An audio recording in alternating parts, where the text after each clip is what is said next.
Welcome Trinidad and Tobago to our News 4 report, a product of the Government Information Services Limited and the Ministry of Communications. I'm Joseph Lopez. Let's take a look at the headlines.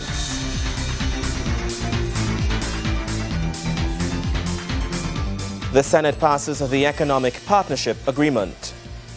The priority bus route will be open to all motorists for the month of July. And a new look for the national football team. In our top story, the Economic Partnership Agreement between CARIFORUM and the European Union has been passed in the Senate.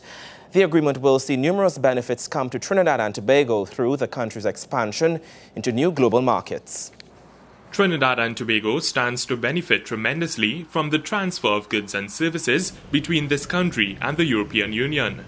On Tuesday, members of the Upper House passed the CARIFORUM European Community Economic Partnership Agreement Bill 2013. The historic bill establishes a de facto free trade area between Trinidad and Tobago and Europe, as it is an act to give effect to the Economic Partnership Agreement between CARIFORUM states and the European Community to effect consequential amendments to the Customs Act Chapter 7801 and for related matters. Both the Lomé Conventions and the Cotonou Agreement gave one-way non-reciprocal preferential access to African, Caribbean and Pacific countries entering into the European market. In 2002, negotiations began between the European Union and CARIFORUM directed at introducing reciprocal trade arrangements and relationships between the parties. The negotiations were concluded for the EPA in December 2007 and signed in October 2008. During the debate, Senator the Honourable Stephen Cadiz, speaking in his capacity as Acting Minister of Trade, Industry and Investment, defined the objectives of the EPA. The objectives outlined in the agreement are consistent with those objectives outlined in the national trade policy developed by the Ministry of Trade, Industry and Investment. The common themes are: 1. Market access and integration into a much wider market, essentially the world economy. Secondly, capacity building to increase and facilitate trade. And thirdly, increasing the investment climate and trade enabling environment.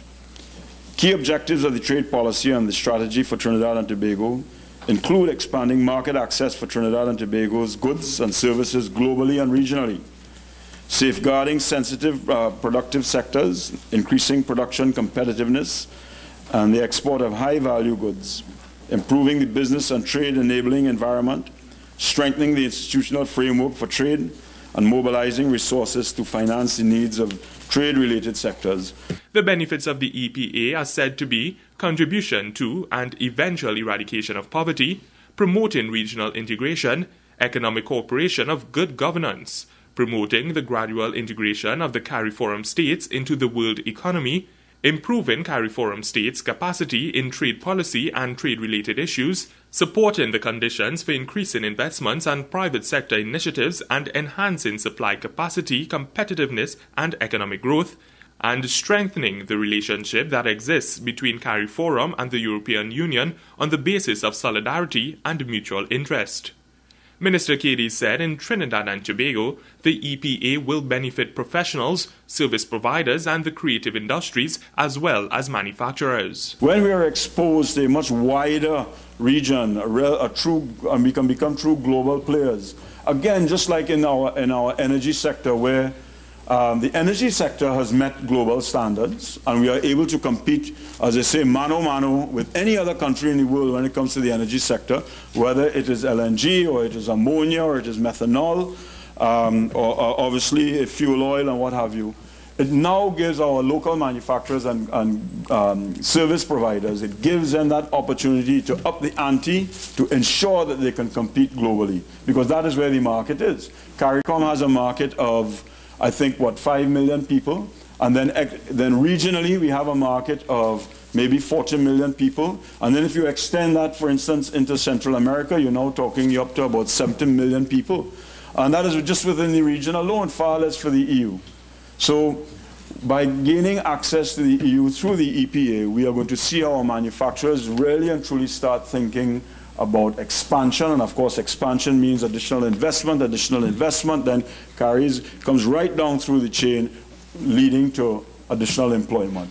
The Forum of the Caribbean Group of African, Caribbean and Pacific States, or CARIFORUM, is the body that comprises Caribbean ACP states for the purpose of promoting and coordinating policy dialogue, cooperation and regional integration, mainly with the framework of the Cotonou Agreement between the ACP and the European Union, and also the CARIFORUM European Community EPA.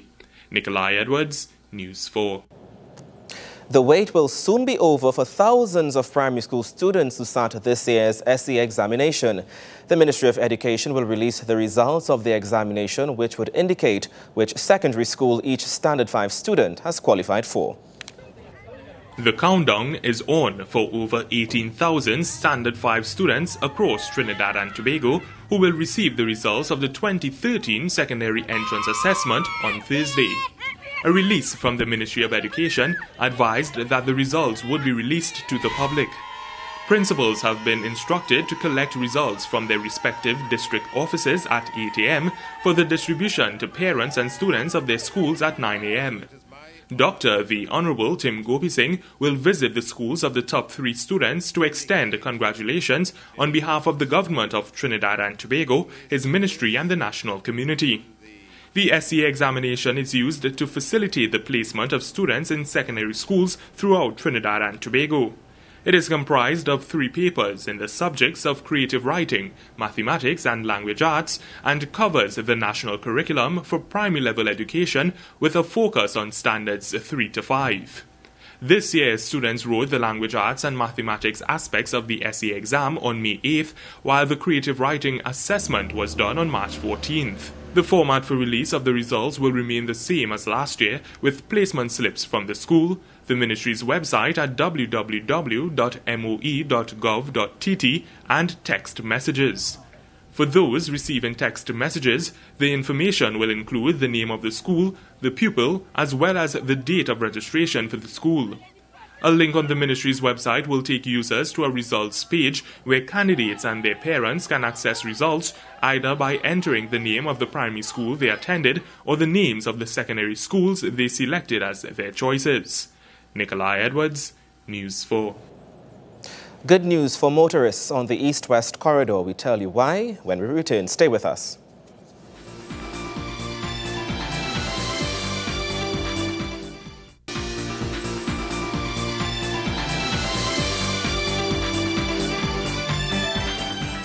Welcome back. The priority bus route will be opened to private vehicles for the month of July as a measure to ease the congestion on the Churchill Roosevelt Highway and also as a means of conducting a feasibility study. Private motor vehicles will continue to enjoy the use of the priority bus route for 1 month. In a press release from the Ministry of Works and Infrastructure, the Honorable Dr. Suraj Ratan Rambachan advised the general public that the use of the PBR by private motor vehicles had been extended for 1 month, effective Monday, July 1st to Wednesday, July 31st, 2013. The release went on to note that the conditions of use remain the same for the general public, Monday to Friday from 4 a.m. to 6 a.m. and 8:30 a.m. to 3 p.m. However, a minimum of 3 persons, inclusive of the driver, must be in the vehicle, and no commercial goods vehicles will be allowed access to the PBR during these times. Also, no private vehicles will be allowed to conduct taxi services on the PBR at any given time. The Honourable Minister noted that, in accordance with the decision of the Government of Trinidad and Tobago in 2010, this measure was intended to serve as an experimental traffic scheme that is geared towards easing congestion on the Churchill Roosevelt Highway and Eastern Main Road. The success of the measure was to be assessed and/or monitored with a view to making a final decision. A committee was appointed by Cabinet for this purpose. In this regard, during the month of July, an assessment will be conducted by the committee on the success of the scheme, and a decision will be made as to its future viability in the realm of traffic alleviation along the East-West corridor. Citizens are urged to proceed with caution on the PBR and by extension the nation's roads, and observe all traffic signage and police directions. Nikolai Edwards, News 4. A one-of-a-kind market. This is how the brand new Siparia market is being described by the Siparia Regional Corporation. The market began construction last year and cost $56 million to complete.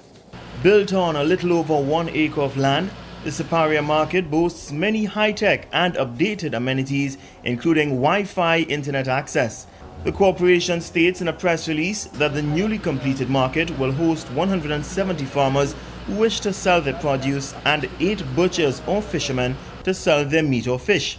The meat and fish stalls are fully air-conditioned with chiller spaces and an ice maker for fish displays. The corporation reiterates that sanitary standards have been adhered to in the highest possible manner, with the market outfitted with an on-site garbage disposal area, a tank farm for emergency water supply, and a new septic tank system for sewer waste disposal. The market will also be outfitted with a passenger elevator to allow access to physically challenged persons. Persons shopping at the market can make use of the market's food court with 8 food outlets or any of its 10 haberdashery and hairdressing booths.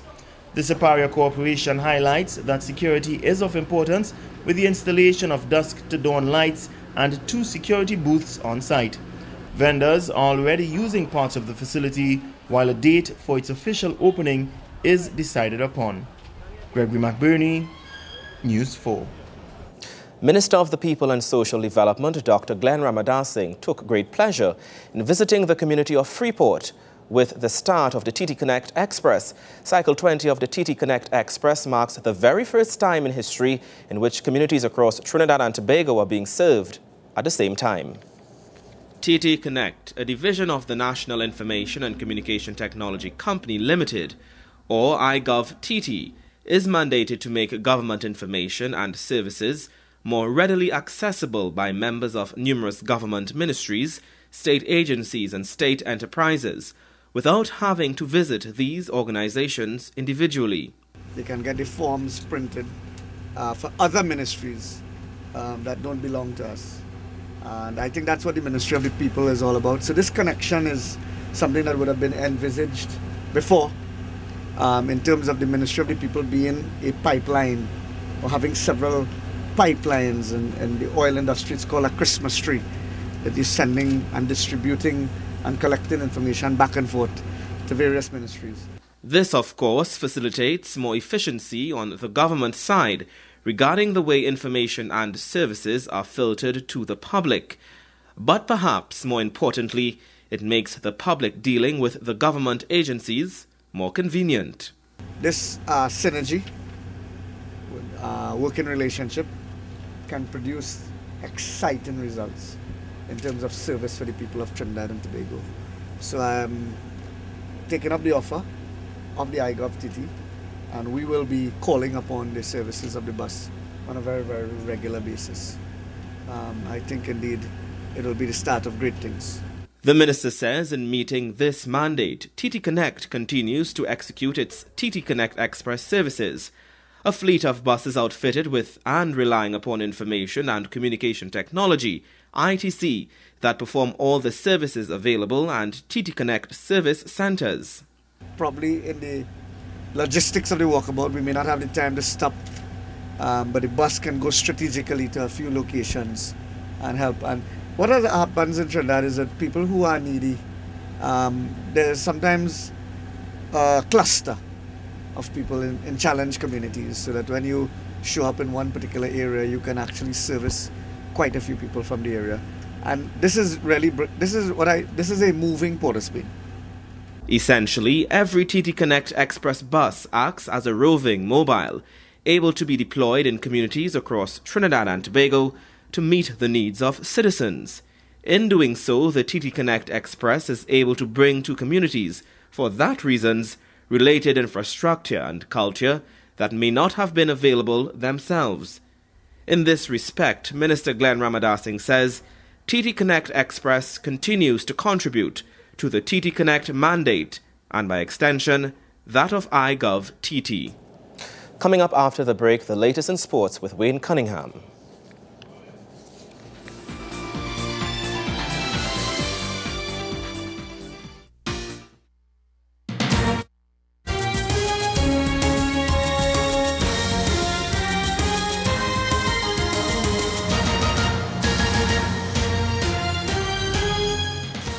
Thank you for staying with us.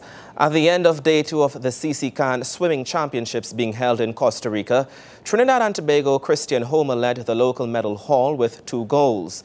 The first came on day 1 when he convincingly won the 18 and over boys 200-meter individual medley ahead of Nicholas Schwab of the Dominican Republic and his teammate Jean-Louis Gomez. Also torpedoed ahead of the pack in the 100-meter backstroke when he touched the wall first, followed by Gomez and St. Lucia's Jordan Augier. Abraham McLeod was the gold medalist in the 18 and over boys 100-meter breaststroke, with Panamanian Edgar Crespo in second, while Costa Rica's Jose Montoya was third. McLeod's teammate Alexandria Donahue was also the recipient of the gold medal in the girls' equivalent of this event. Donahue was also the bronze medalist in the 200-meter IM. 2013 World Juniors qualifier Kristen Julian took the gold in the girls' 15-17 100-meter backstroke ahead of Venezuela's Marcela Gramaco and Aruba's Ali Ponson. Joshua McLeod and Cadel Lyons finished 1-2 in the boys' 18 and over 100-meter butterfly to take gold and silver medals respectively. They were trailed by Alan Gutierrez of Honduras. Other medalists for Team Trinidad and Tobago were Amir Pilgrim and Samantha Rahal with 3 bronze medals. The medal count by the end of the day 2 had Venezuela at the top with a count of 40, 18 gold, 11 silver and 11 bronze. Team Trinidad and Tobago was in second position with 12 medals, 6 gold, 1 silver and 5 bronze. And in other sporting news, change continues to sweep over the administrative landscape of football in the nation. The latest measure in the rebranding of Trinidad and Tobago football came with the launch of the new logo and the national team kits. But as you will hear in this Wayne Cunningham report, more is in the making. At the recent unveiling of the Trinidad and Tobago Football Association's new logo, recently appointed General Secretary Sheldon Phillips outlined further initiatives for change and the rebranding of Warrior Football. We have a series of reform plans that include addressing areas of good governance, increasing efforts of outreach, commercial development, and establishing partnerships with government, as well as with FIFA and CONCACAF that will ultimately further our development programs. It is our belief that development is the most important role of the TTFA. And in keeping with that belief, the TTFA has partnered with FIFA to ensure resources are directed for the development of the women's game, grassroots, youth football, and research. Central to the TTFA development approach is a new initiative called Project 2018, which will establish as a goal that every TTFA team will qualify for at least one FIFA tournament by the year 2018. These lofty goals will not be achieved easily, but the TTFA has plans which start at the beginner's level. A key component to development, we believe, is achieving increased participation. And a new program will begin in the fall, made possible through a TTFA partnership with One World Football, which will bring 1,500 indestructible balls to Trinidad and Tobago to be distributed to the most underserved areas. 15,000. These balls, and under this initiative, the TTFA believes that true player development begins and occurs when every child has access to a football. There are also off-the-field initiatives, the most significant being the National Reform Commission. The mission of the International Reform Commission is to act as a reform body, and is supported by FIFA, created to offer recommendations to implement best practices and ensure good governance, transparency, and efficiency, which will form the foundation from which our national governing body operates. Its scope will be to address the following subject matters: structure, governing statutes, and finance. Central to our administration is the reorganization of our administrative office to distinct departments with specific responsibilities designed for maximum fulfillment of deliverables and service. The introduction of a Director of Development Compliance will ensure development resources received will reach its desired target, and departments such as member services will ensure a robust database of coaches, players, referees, and those who seek to join the football family can be reached through one location. In striving towards self-sufficiency, the Football Association is on a drive to secure a larger pool of corporate partners. But Mr. Phillips was eager to recognize the contributions from government institutions and the Minister of Sport. Aside from our continued efforts to woo the private sector, is our continued cultivation of what is turning out to be an excellent partnership with our national government. Since the election of Mr. Timke as president of the TTFA, the Sport Company and Ministry of Sports and Youth Affairs have been tireless and invaluable partners. To date, close to $7 million have been invested in TTFA programs since Mr. Timke's election, including a recent $4 million investment in our Go Cup campaign. Together with Mr. Timke and the Executive Committee, I would like to personally thank Minister Roberts for his continued support. Since taking office in November 2012, President Raymond Timke has preached change for the Trinidad and Tobago Football Federation. Now it's the Trinidad and Tobago Football Association, a new General Secretary, a new logo and a new uniform. We now look forward to the Gold Cup 2013, where Trinidad and Tobago will face El Salvador in their first match. I'm Wayne Cunningham for News 4 Sports. Thank you, Wayne Cunningham. Time now for another break. When we come back, we tell you of plans for Handbook of Professionals. Stay with us.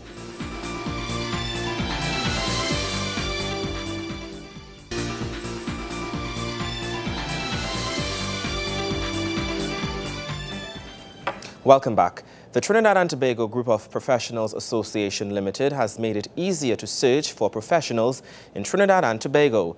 The TTGPA's Handbook of Professionals will soon become visible across the country and the region. Imagine having the ease of access to professionals across Trinidad and Tobago when undertaking a project. This type of access will remove the need to conduct extensive searches for qualified persons who are in a position to meet your specific needs. To ease this burden, the Trinidad and Tobago Group of Professional Associations Limited on Tuesday distributed the inaugural issue of the TTGPA Handbook of Professionals 2013-2014. TTGPA President Richard Saunders noted that the handbook is an accurate, unique and comprehensive source of information on the thousands of professionals who are qualified to practice in Trinidad and Tobago, as well as contact information for officers of the local professional associations. It is our view that this Handbook of Professionals will be an excellent resource which can assist business, government, regional and international organizations wishing to source professionals, whether based in Trinidad and Tobago or registered in Trinidad and Tobago, for projects, consultancy for development of the society as a whole. He said the handbook would be distributed to all professionals through their professional associations and would also be available in all libraries, embassies of Trinidad and Tobago, local and regional professional associations, and through the TTGPA's office. Mr. Saunders noted that there is no set definition for a professional set by CARICOM. He, however, offered the TTGPA's definition of the term. A professional is a person who, in accordance with established protocol for education, licensing, ethics, procedures, standards of services, and training, is qualified to provide service in exchange for a fee or payment.